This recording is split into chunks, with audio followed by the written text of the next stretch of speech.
Assalamualaikum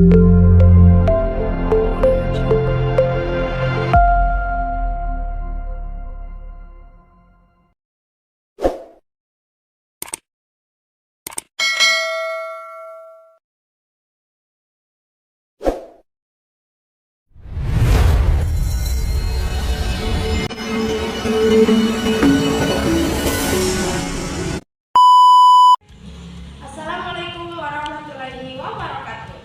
Halo guys, jadi di sini saya akan mempresentasikan hasil proposal saya dengan judul Eksplorasi Nilai-nilai Budaya Lokal dalam Proses Pengambilan Keputusan Keuangan Pemerintah. Next slide. Jadi di sini latar belakangnya yaitu Indonesia merupakan negara yang kaya akan beragama budaya lokal yang tersebar di seluruh pelosok Nusantara dan menjadi identitas kuat bagi masyarakatnya. Dalam konteks pemerintahan daerah, nilai-nilai budaya lokal tersebut sesungguhnya memiliki potensi besar untuk menjadi fondasi dalam pengambilan keputusan keuangan yang lebih partisipatif, transparan dan terintegrasi. Namun kenyataannya praktik pengambilan keputusan keuangan di tingkat daerah masih didominasi oleh pendekatan birokratis dan teknokratis yang cenderung mengabaikan dimensi kultural masyarakat setempat. Next slide. Nah, di sini ada keunikan eksplorasi nilai budaya lokal. Eksplorasi nilai-nilai budaya lokal dalam konteks keuangan pemerintah, daerah memiliki keunikan tersebut yang membedakannya dari pendekatan konvensional berbasis regulasi. Salah satu keunikannya yaitu keterkaitan emosional dan spiritual masyarakat terhadap nilai-nilai lokal yang telah mengakar secara turun-temurun, seperti nilai belis dalam adat Manggarai Barat yang mengandung dimensi tanggung jawab. Nah, selain itu juga pendekatan ini bersifat fleksibel dan adaptif terhadap konteks sosial-budaya masing-masing daerah. Berbeda dengan sistem akuntansi yang bersifat seragam.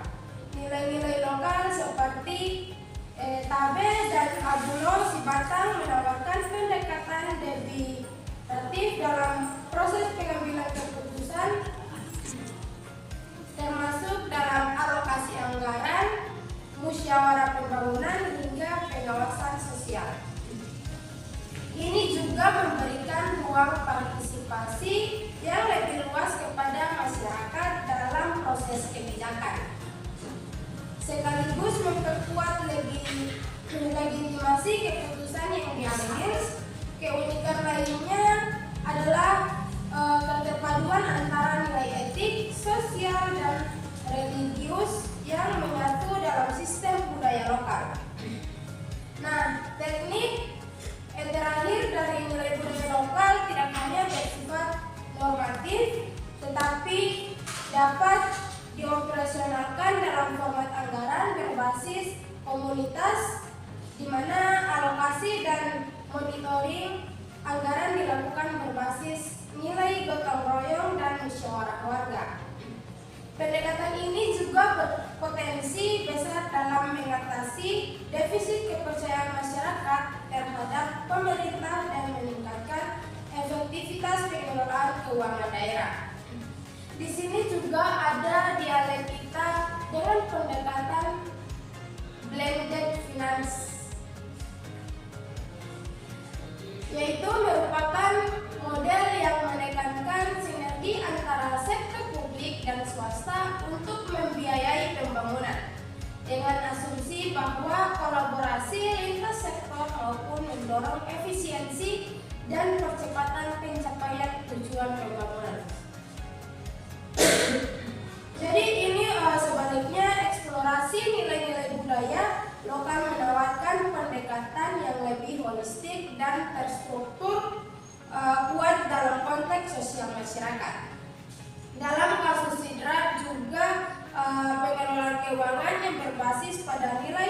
Malempu dan Mating tidak hanya menjamin efisiensi, tetapi juga etika dan kepercayaan masyarakat terhadap keputusan pemerintah. Jadi kritik utama terhadap branch finance adalah kecenderungannya yang berorientasi pada proyek dan profitabilitas, yaitu bukan hanya transparansi sosial dan partisipasi publik. Hanya ini bisa berbenturan dengan budaya lokal dan yang menekankan proses musyawarah, kesepakatan kolektif, dan pemerataan manfaat. Namun dalam konteks ini keduanya bisa saling melengkapi jika branch finance dirancang dengan mekanisme konsultif yang inklusif, mengintegrasikan partisipasi masyarakat adat dan memperhatikan nilai lokal sebagai parameter keberhasilan proyek. Nah, dengan demikian, dialektika antara dua pendekatan ini menunjukkan bahwa efektivitas pembangunan tidak hanya ditentukan oleh instrumen fiskal dan model pembiayaan, tetapi juga sejauh mana kebijakan tersebut mampu menginternalisasi nilai-nilai budaya lokal yang hidup dan dipercaya oleh masyarakat. Next slide. Nah, di sini juga ada rumusan masalah. Yang pertama yaitu bagaimana bentuk dan karakteristik nilai-nilai budaya lokal yang berpengaruh dalam proses pengambilan keputusan keuangan pemerintah daerah. Yang kedua yaitu bagaimana proses internalisasi dan implementasi nilai-nilai budaya lokal dalam praktik pengelolaan keuangan publik di daerah. Yang ketiga yaitu apa saja faktor yang mendukung dan menghambat integrasi nilai-nilai budaya lokal dalam kebijakan keuangan pemerintah daerah. Sedangkan yang keempat yaitu bagaimana posisi pendekatan eksplorasi budaya lokal dalam dialektika, teori dan praktik branch finance untuk pembangunan berkelanjutan. Next slide. Nah, di sini juga ada tujuan penelitiannya, yaitu penelitian ini bertujuan untuk mengeksplorasi secara mendalam peran dan kontribusi nilai-nilai budaya lokal dalam proses pengambilan keputusan keuangan pemerintah, serta menempatkan dalam perbandingan kritis dengan pendekatan branch finance. Adapun tujuan spesifik dari penelitian ini yang pertama yaitu mengidentifikasi nilai-nilai budaya lokal yang relevan dan berpengaruh dalam proses pengambilan keputusan keuangan daerah. Yang kedua yaitu menganalisis mekanisme internalisasi dan penerapan nilai-nilai budaya lokal dalam sistem pengelolaan keuangan pemerintah daerah. Sedangkan yang ketiga yaitu menjelaskan faktor-faktor yang memfasilitasi maupun menghambat penyerapan nilai-nilai budaya lokal dalam praktik kebijakan publik di bidang keuangan. Yang keempat yaitu mengkaji secara dialektis kesesuaian, kelebihan dan keterbatasan pendekatan berbasis nilai budaya lokal dibandingkan dengan model balance finance untuk mendukung pembangunan daerah yang berkelanjutan. Next slide. Di sini juga ada manfaat penelitian. Penelitian ini diharapkan dapat memberikan kontribusi yang bermakna baik secara teoritis maupun praktis. Di sini terdapat ada 4. Yang pertama yaitu manfaat teoritis. Jadi manfaat teoritis ini memperkaya khazanah ilmu pengetahuan di bidang akuntansi, sektor publik dan kebijakan keuangan daerah. Dengan menambahkan dimensi nilai budaya lokal sebagai perspektif baru dalam tata kelola keuangan publik yang selama didominasi oleh pendekatan rasional instrumental. Yang kedua yaitu manfaat praktis, yaitu bagi pemerintah daerah hasil penelitian ini dapat menjadi referensi strategis dalam penyusunan kebijakan keuangan yang lebih inklusif, partisipatif, dan sensitif terhadap konteks sosial budaya lokal. Jadi pendekatan ini juga diharapkan dapat meningkatkan kepercayaan publik dan efektivitas pengelolaan keuangan. Yang ketiga yaitu manfaat sosial dan budaya. Penelitian ini turut berkontribusi dalam upaya pelestarian dan aktualisasi nilai-nilai budaya lokal sebagai aset sosial yang memiliki relevansi dalam kehidupan birokrasi modern. Melalui integrasi nilai budaya, masyarakat dapat merasa lebih memiliki proses dan hasil pembangunan. Yang keempat yaitu manfaat kebijakan. Jadi studi ini dapat digunakan oleh para perumus kebijakan di tingkat nasional dan daerah sebagai dasar dalam merancang sistem pengelolaan keuangan publik yang tidak hanya efisien secara fiskal, tetapi juga berakar kuat pada legitimasi sosial dan etika lokal. Next slide.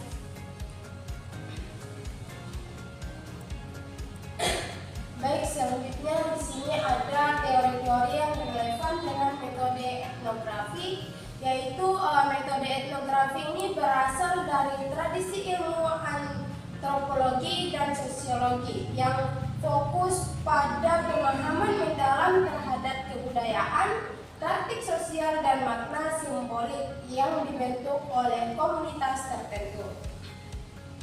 Jadi dalam pengambilan keputusan publik ini teori diberikan dari Habermas juga menjadi fondasi penting karena menekankan komunikasi rasional antar warga dalam ruang publik.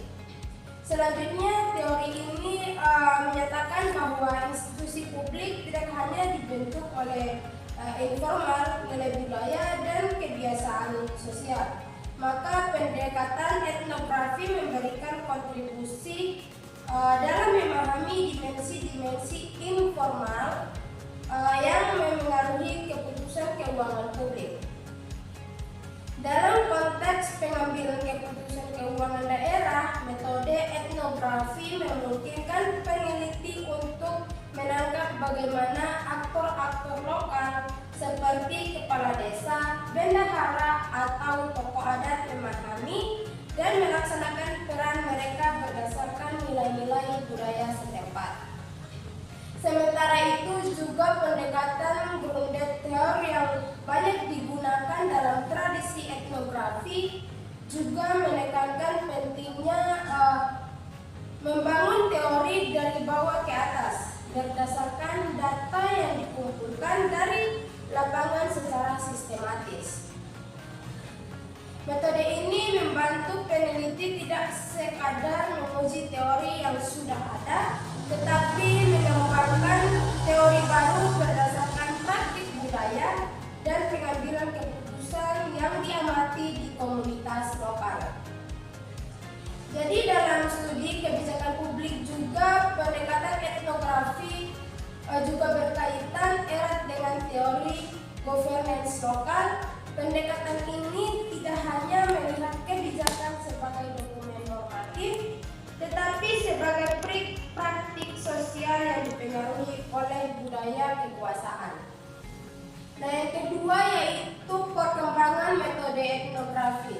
Jadi metode etnografi ini awalnya digunakan dalam studi antropologi klasik yang fokus pada masyarakat adat dan suku-suku terasing. Peneliti seperti Bronislaw Malinowski dan Franz Boas melakukan penelitian lapangan jangka panjang untuk memahami struktur sosial dan sistem kepercayaan masyarakat tradisional. Jadi, seiring perkembangan waktu, etnografi mulai digunakan dalam bidang sosial dan ilmu kebijakan, terutama untuk memahami kehidupan masyarakat urban, birokrasi, serta organisasi sosial yang lebih kompleks. Pendekatan ini disebut sebagai modern etnografi dan telah mengalami perluasan ruang lingkup, termasuk pada bidang pendidikan, kesehatan, hingga administrasi publik. Dalam ranah akuntansi sektor publik, etnografi mulai dikenal sebagai metode alternatif untuk memahami praktik keuangan dari sudut pandang sosial dan budaya.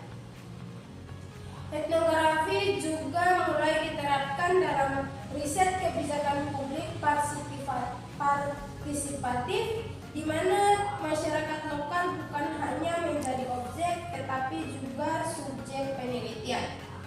Dalam pendekatan ini, masyarakat diundang untuk memberikan narasi, pengalaman, dan tarsif atas kebijakan yang mempengaruhi hidup mereka.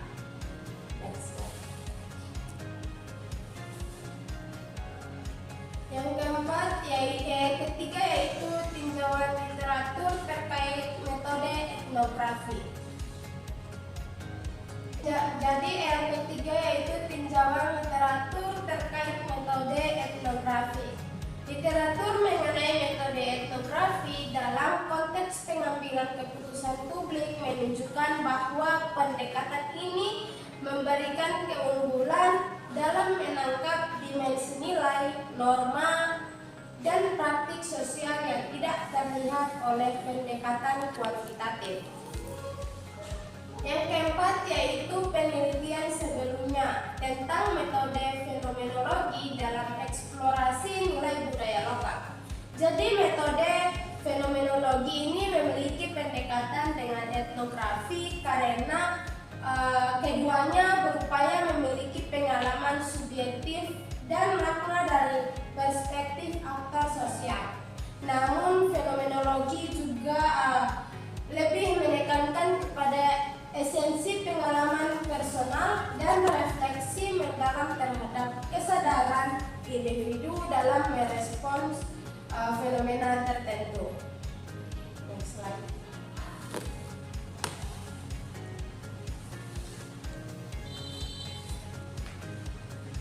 Jadi di sini ada juga pendekatan dan metode penelitian etnografi. Jadi penelitian ini digunakan pendekatan kualitatif dengan metode etnografi yang berfokus pada eksplorasi nilai-nilai budaya. Dalam konteks pengambilan keputusan keuangan di lingkungan pemerintah daerah, etnografi sebagai metode menempatkan peneliti bukan sekedar sebagai pengamat luar, melainkan sebagai partisipan aktif dalam realitas sosial yang diteliti. Nah, dalam penelitian ini juga etnografi digunakan untuk menekankan bagaimana nilai-nilai budaya lokal diinternalisasi oleh para pengambilan keputusan dan bagaimana nilai tersebut dipraktikkan dalam konteks teknik penganggaran, pelaporan, dan pertanggungjawaban publik. Dengan pendekatan ini diharapkan penelitian dapat memberikan kontribusi substantif pada pemahaman tentang bagaimana kebijakan dan praktik keuangan daerah dipengaruhi oleh nilai-nilai budaya lokal.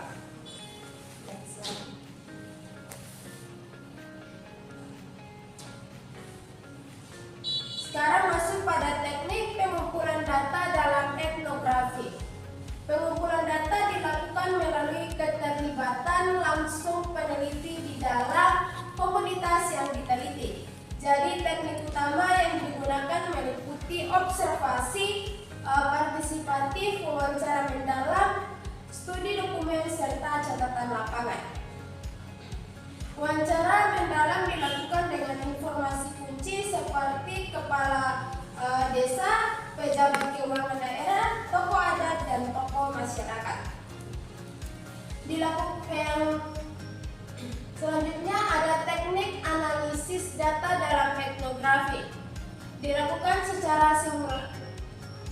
berkaitan dengan proses pengumpulan data, artinya peneliti tidak menunggu seluruh data terkumpul untuk dianalisis, melainkan melakukan proses coding, interpretasi, dan refleksi secara bertahap sejak awal penelitian.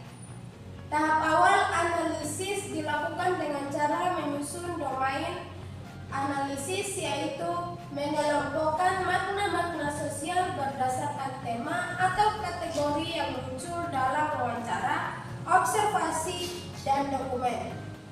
Hasil akhir dari analisis etnografi adalah narasi budaya yang komprehensif tentang bagaimana nilai-nilai lokal berperan dalam pengambilan keputusan keuangan daerah.